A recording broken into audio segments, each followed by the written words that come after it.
3, 2, 1. Ailapag ang dalawang balance sabay ng dalawang baby dragon para maglinis ng dadaan ng ating babaeng wall breaker at magdiretso siya sa loob.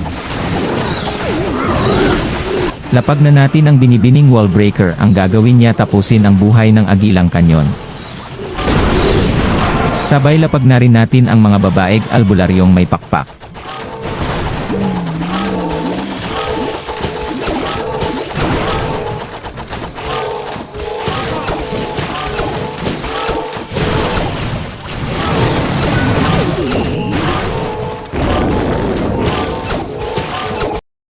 Pumunta man sa kaliwa or kanan ang babaeng wall breaker, ay wala akong paki basta't makuha niya lang ang trabaho niya.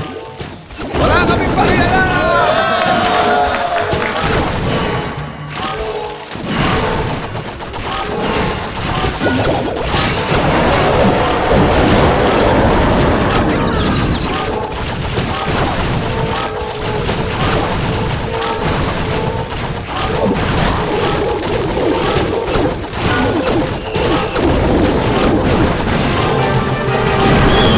Paparating na ang gwardyang butiking lumilipad na bumubuga ng apoy, ang hayop na nakatira sa bulkan. Tutudasin natin sila gamit ang lason, at ang spell na nagbibigay ng galit.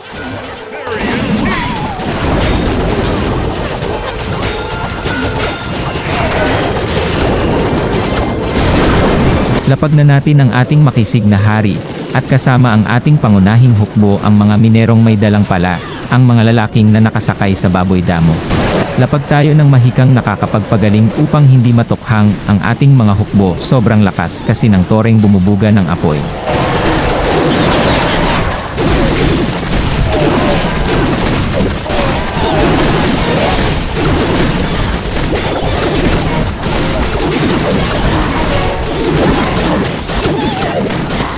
Lapag tayo ulit ng mahikang nakakapagpagaling dahil magigising na ang bahay na bumubuga ng apoy na mas malakas kaysa Thor.